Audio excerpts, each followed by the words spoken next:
क्या आपने कभी सुना है कोई व्यक्ति स्वर्ग में पहुंचकर भी भूखा रह गया?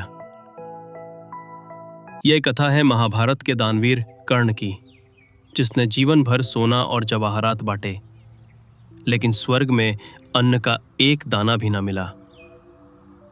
कर्ण हैरान रह गए और बोले, मैं सोना कैसे खाऊं? मुझे अन्न चाहिए।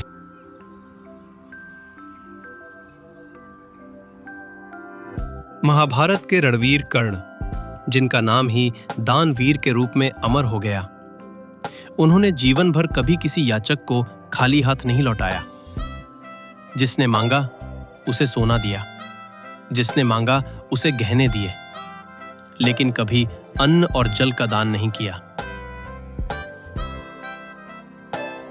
महाभारत का युद्ध समाप्त हुआ और कर्ण स्वर्ग पहुंचे। वहां उन्हें देवताओं ने भोजन परोसा, लेकिन उनकी थाली में अन्न नहीं, बल्कि केवल सोना और जवाहरात थे। कर्ण हैरान रह गए और बोले, मैं सोना कैसे खाऊं? मुझे अन्न चाहिए।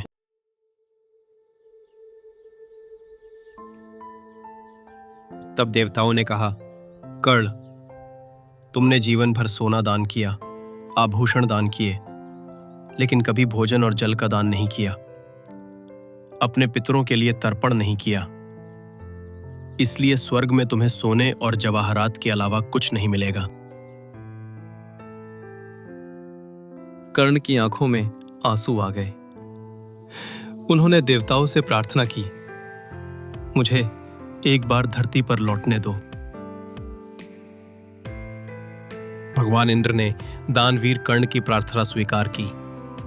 कर्ण को 16 दिनों के लिए धरती पर भेजा गया, जहां उन्होंने अपने पितरों के लिए तर्पण, पिंडदान और अन्नदान किया।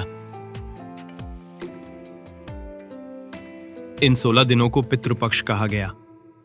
आज भी हर वर्ष यही परंपरा निभाई जाती है।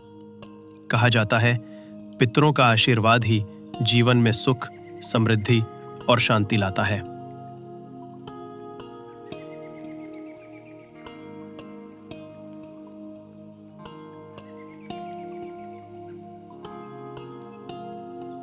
पितृपक्ष में तर्पण, अन्नदान और गरीबों को भोजन कराना शुभ माना जाता है, लेकिन इस दौरान विवाह, गृह प्रवेश या नया सामान खरीदना वर्जित है, क्योंकि यह समय केवल पूर्वजों को स्मरण करने का है।